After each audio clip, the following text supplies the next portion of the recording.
Okay, brilliant. So for me, it's good afternoon. I guess we have crossed different time zones, so this is a bit hard to say, but welcome everyone to our first community event.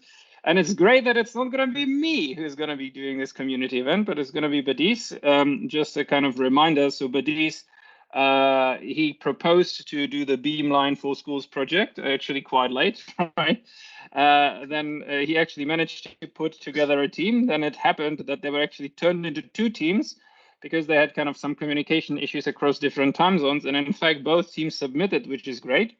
Still hoping to hear from the other teams so that they will be presenting on their work as well, which was also great. So very well done to both teams to actually manage and submit such, well, a rather challenging project where you have to do quite a lot of work. I mean, at the end of the day, not it's little that comes out of it that you submit, but kind of getting to that very little requires quite a bit of work, and there was such little time, so very well done. Okay, so we have Badis now, and he's going to be talking about his project, and then I'll just leave the stage to Badis, and he decides whether he wants to have questions in the middle or at the end, or whether he doesn't care. Okay, so off you go. Okay, so can you see me? Can you hear me? And can you see the presentation? Okay, cool.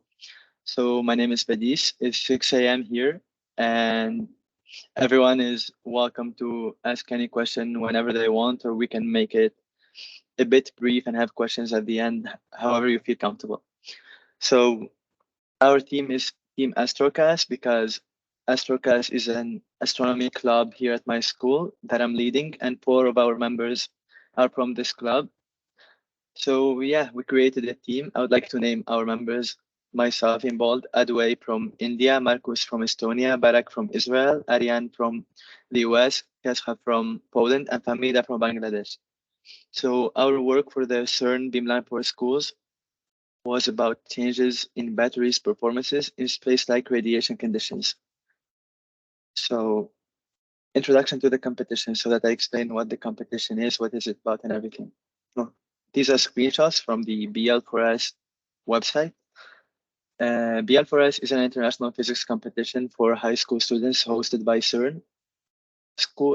Students in this competition, they prepare a research proposal that they would like to execute at CERN or at DESI in Germany.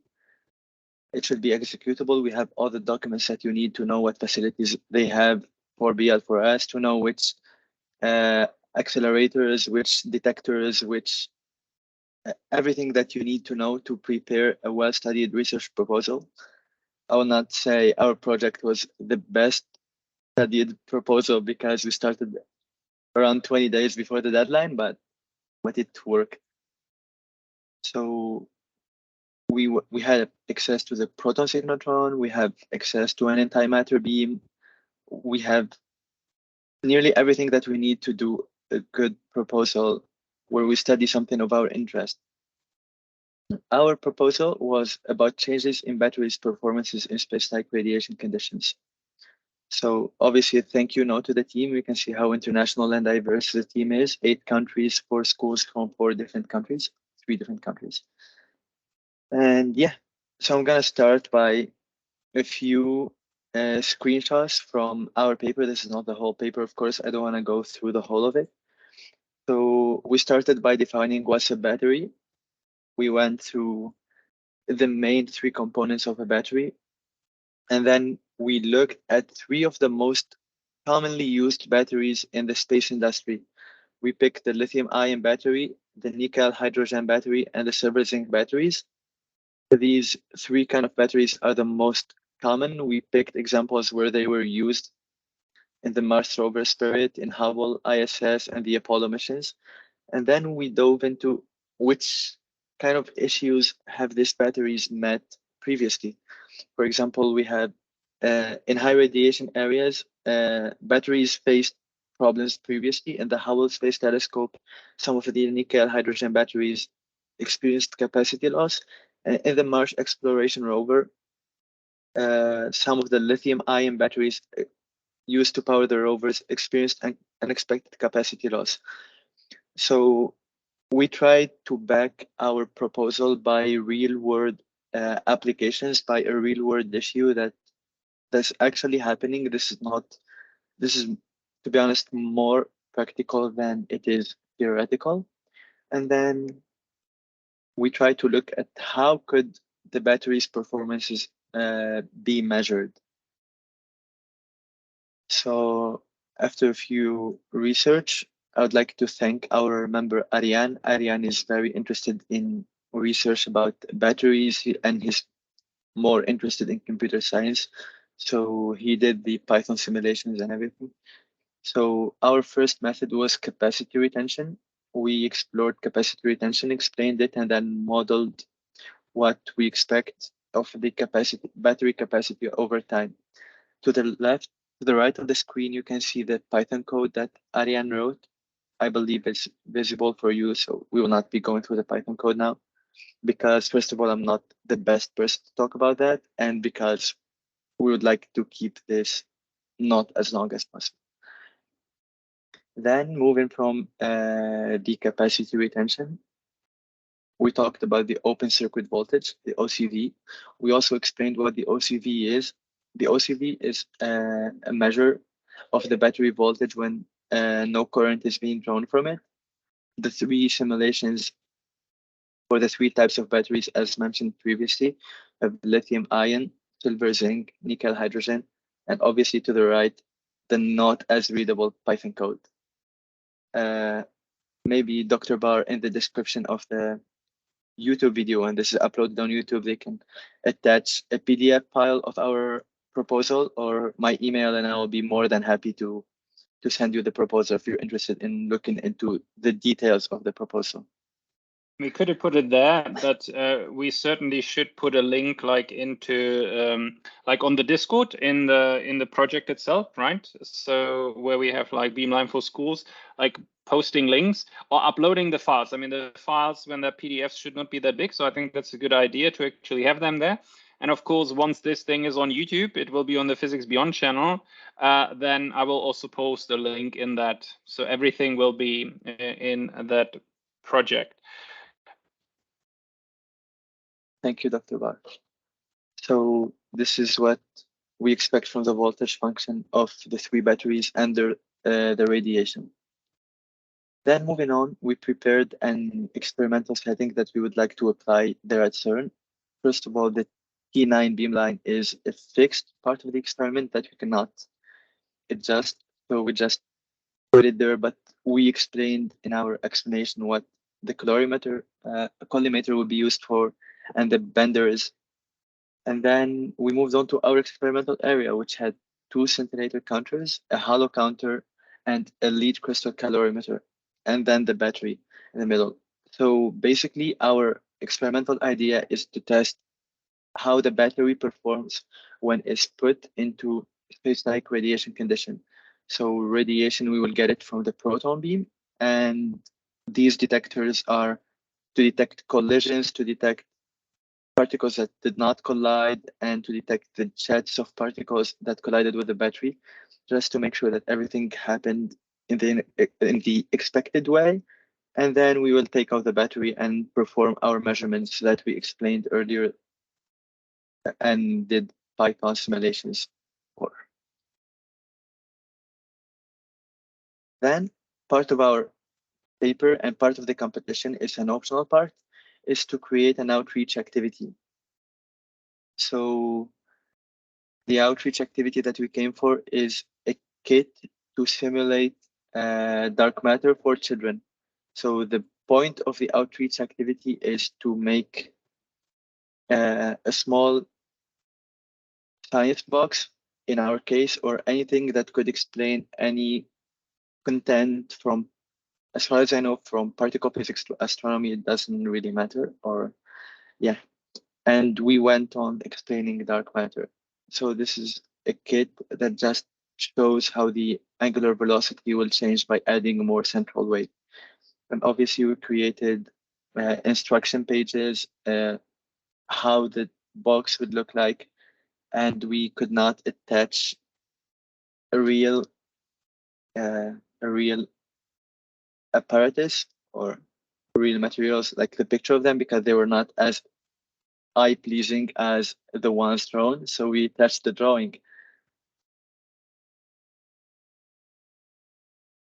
So now moving to the challenges that we faced as a team, because as Dr. Barr mentioned earlier, and I mentioned, we only started the work around 20 to 25 days before the deadline split, but it was very easy and nothing happened, or I mean, a lot happened. A lot happened. So I found this picture on Engagedly, and I really think it explained, like it summarized the problems. So at the beginning, let me explain the situation. We started a group. Most of the people were from the Asia region, and I am living in Costa Rica now. Our team, most of our members are living in Costa Rica here, and then some members are from the US. So there was a big time difference. I think the time difference was 12 or 14 hours. I don't really remember, but we could not communicate. As part of my vision for the project, I did not see a big point into meeting over some stuff. The other members saw it very important to meet over things like they will explain in their own presentation, but that was not how I saw this project.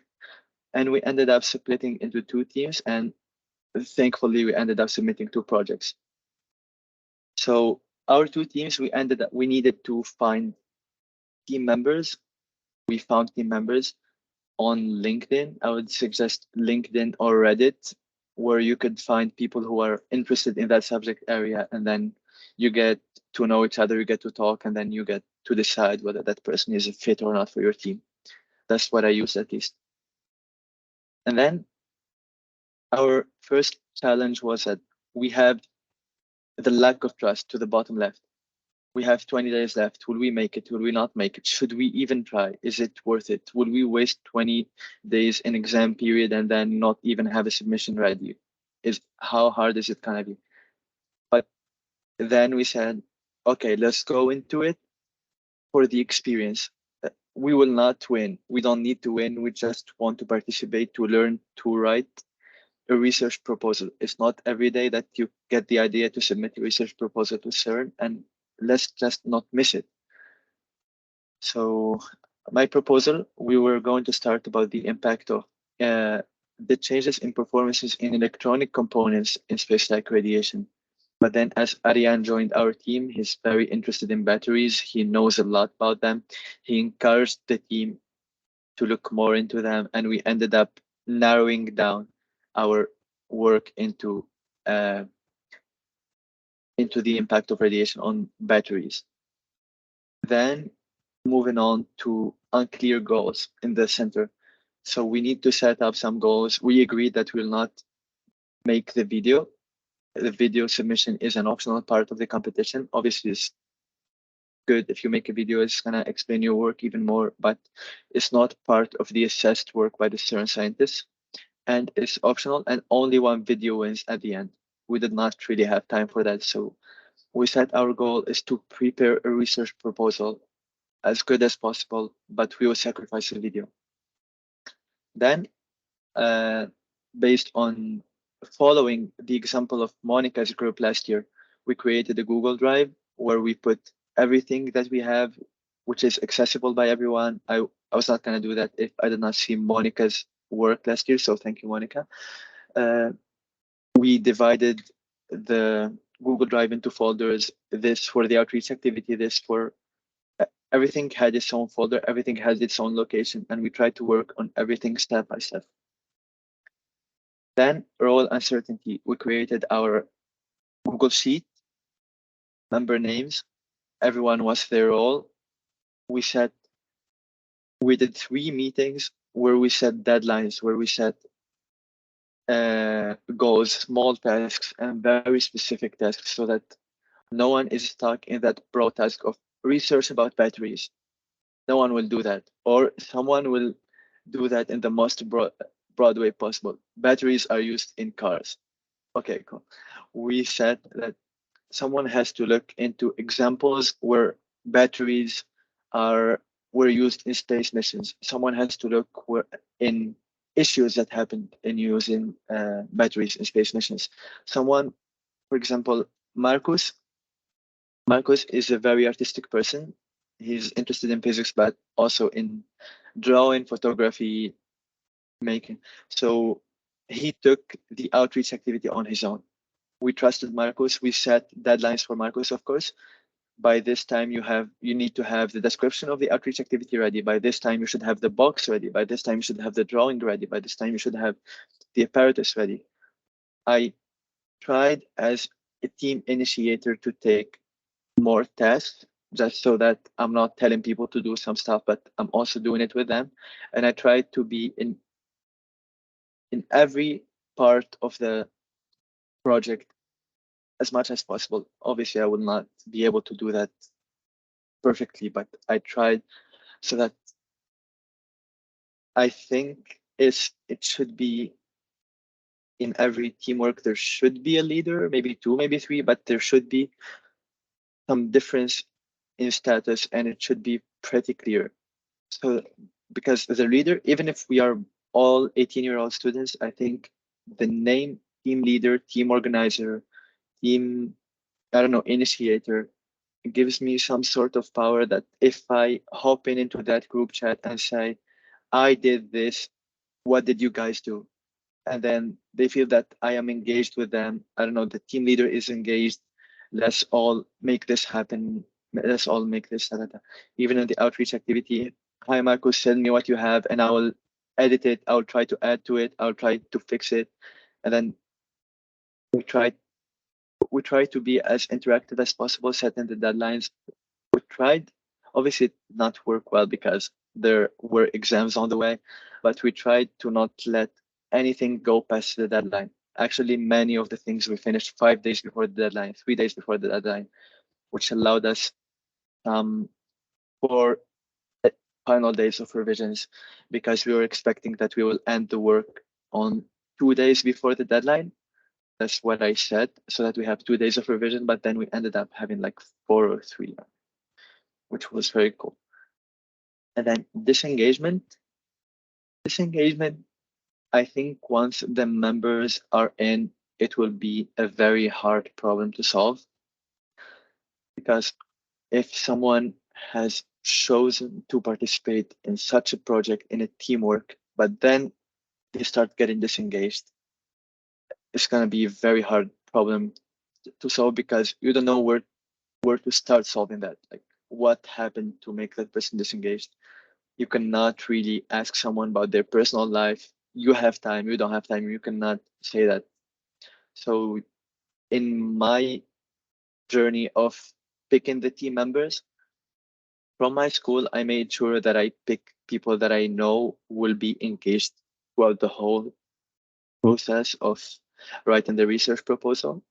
I talked to people here. I talked to them way before I suggested the idea on the PhysicsBeyond server. I told them that we might be working or we will be working with other members, and everyone is having very high expectations. And there is no way that if you go in, you're giving up.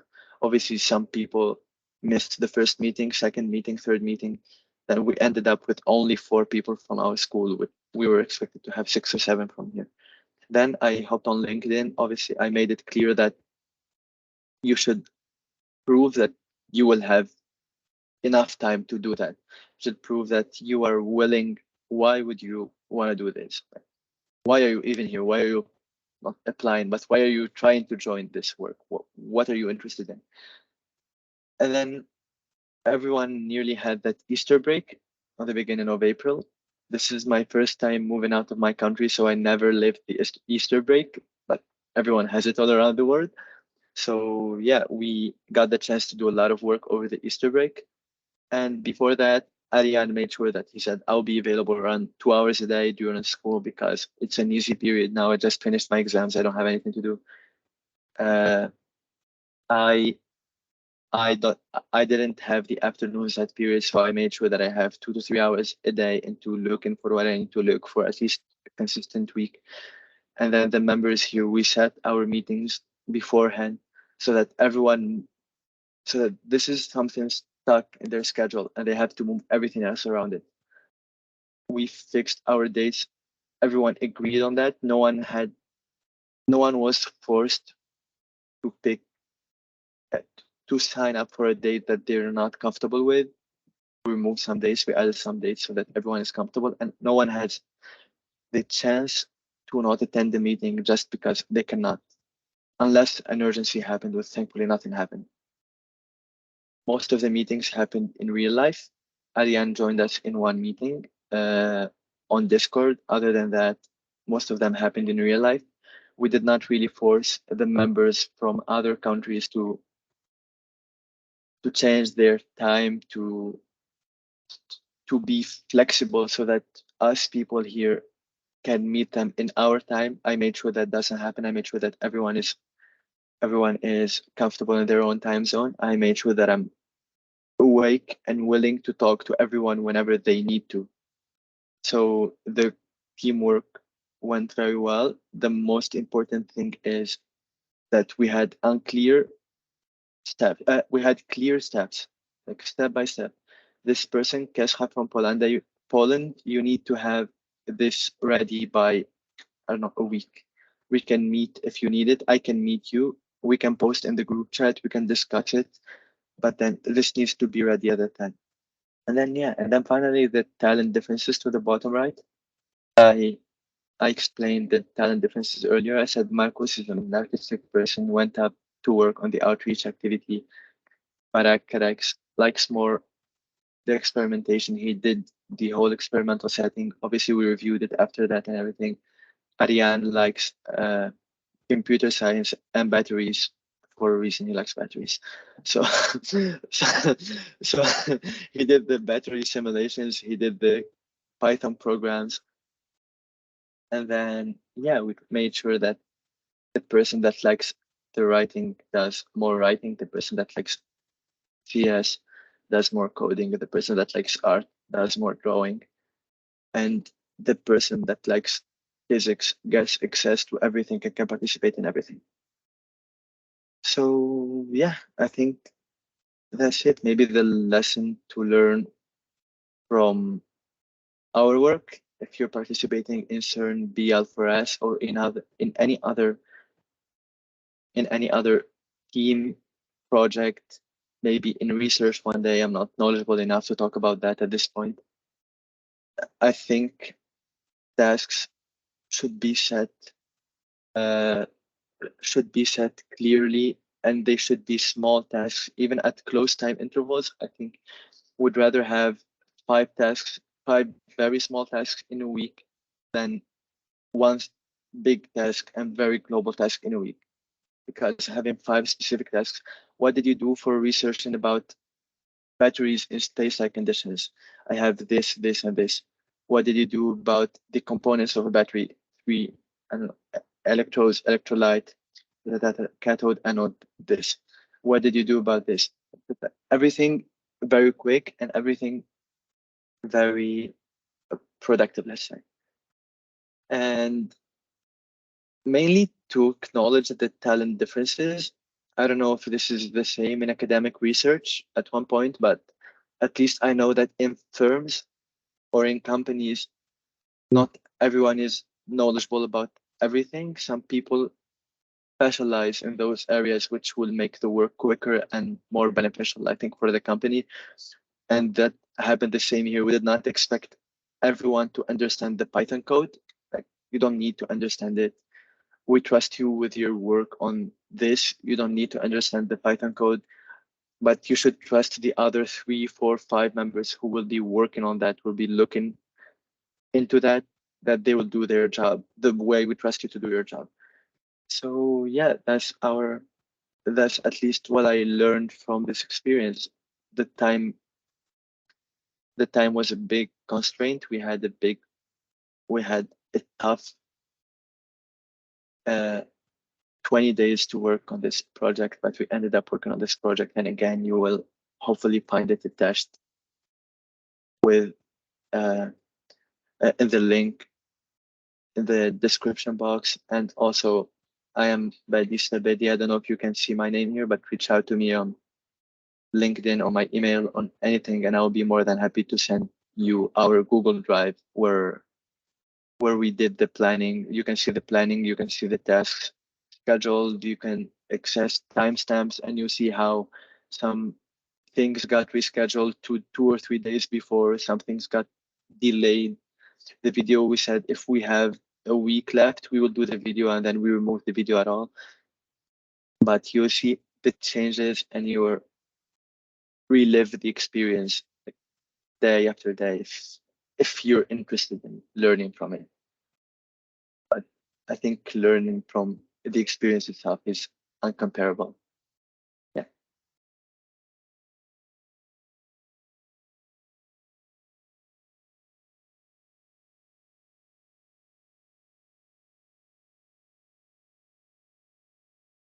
Dr. Bar, your mic is off if you're talking.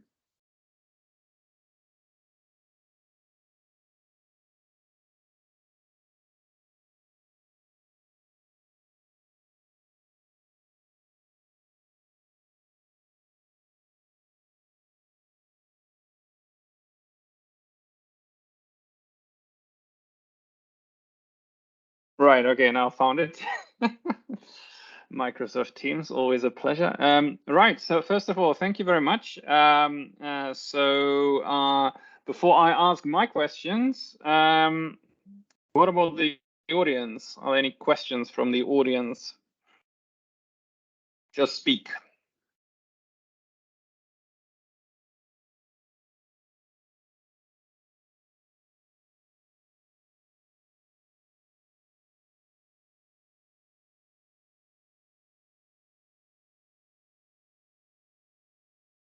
All right, no one wants to ask a question, so I'm going to ask you a question. So thank you very much that you, in particular, kind of shared with us what I think is the really most important aspect of this is kind of how do you actually manage such a project? Like, how do you manage it in a team? And I think there were like a few really good suggestions. Now, one thing that I didn't quite get is, so how did you manage the communication across time zones? So you said like you had meetings in person, and then you were meeting like with people from the other time zones, like for example, your member from Poland, you were then meeting like kind of separately, or how did you do that? How did that communication work?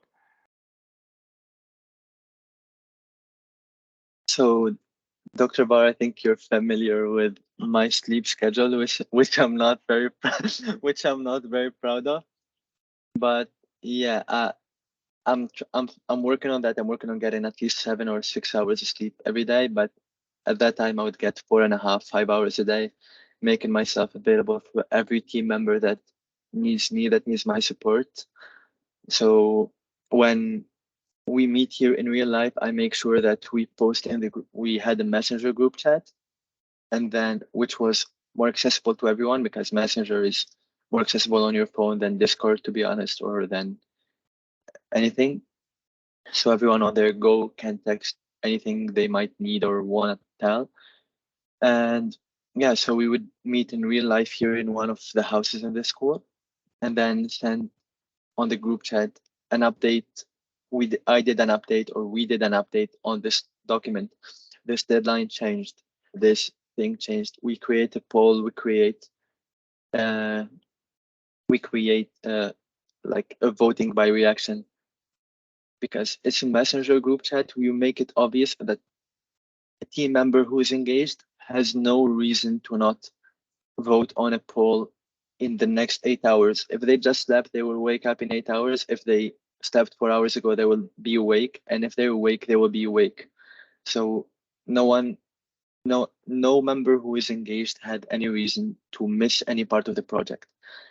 About communication, I made sure that our 2 members from Bangladesh and Poland, although the Polish member lives in the US and studies in the US, so that was not a problem. But the member from Bangladesh, I made sure that whenever she needs any direction, any question, anything, I'll be available in less than 5 hours, so that I do not mess with her schedule.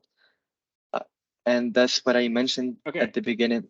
That's what I tried to mention at the beginning of the talk. I said having a leadership position in the group is important because people although you're on the same level of knowledge, I do not claim in no way to be better in anything than any team member. But having that name attached to me, that position attached to me, makes the members comfortable reaching out to me even personally, and makes me have the responsibility of changing my time, of making my schedule flexible to meet everyone's needs.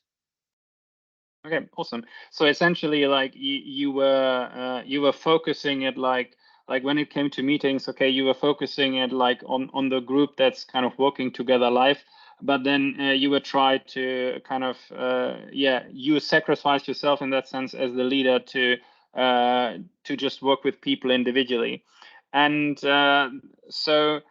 Since you said like you just had 3 meetings, so was that then sufficient, and you feel like everything else could have been then kind of clarified like in chats by being very clear about the tasks? Did I get that right as well? I said we had around 3 meetings at the beginning when we were setting the tasks, the deadlines, the everything. So the 3 meetings were at the beginning in the first 2 or 3 days to make everything clear, to post the deadlines. Are you okay with this task? Whatever, are you comfortable with this? What do you want to do? Which aspect of the project do you want to do? I created a plan of the paper, what I expected the paper to look like. It's like an introduction.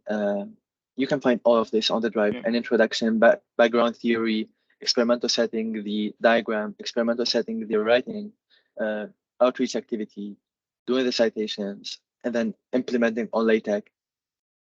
And then I put that in the group as, what are you comfortable with? Pick this, pick that, pick this, pick that.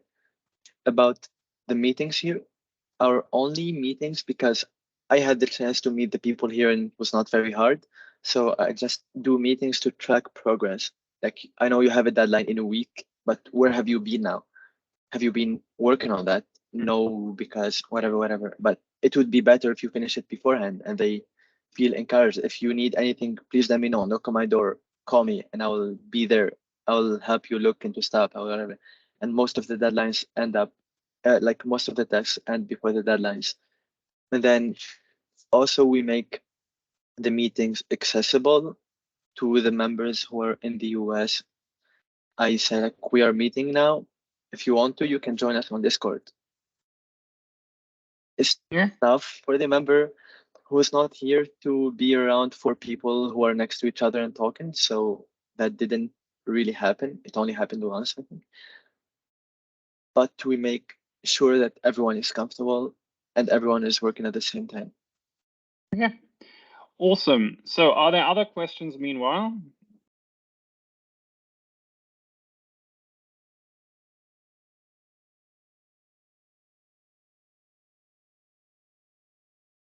No other questions. So I'm going to be asking my next question. So coming back like to your actual project. So I mean, kind of you've been going through that now very quickly. So what is it that you wanted to measure? What did you want to compare? And what are the conclusions that you were expecting to draw from your measurements? Kind of what were you specifically looking for? Okay. So as I explained, that batteries happen to live changes in performances when they are in under radiation mostly in space-like conditions. So on a rocket, on a Mars rover, we picked examples that experienced capacity loss, for example, and then we went on to look on the things that we expect to change, to drop, to increase when they are in radiation levels. We found capacity and OCV. And I forgot OCV the means? third. Can you remind everyone what Open OCV circuit means? voltage. Mm-hmm. Yes. This is capacity retention, the part of the project. And this is the open circuit voltage. And then we had a third measure that I don't have on top of my mind right now. Yeah. So yeah, that's fine. Don't worry about it.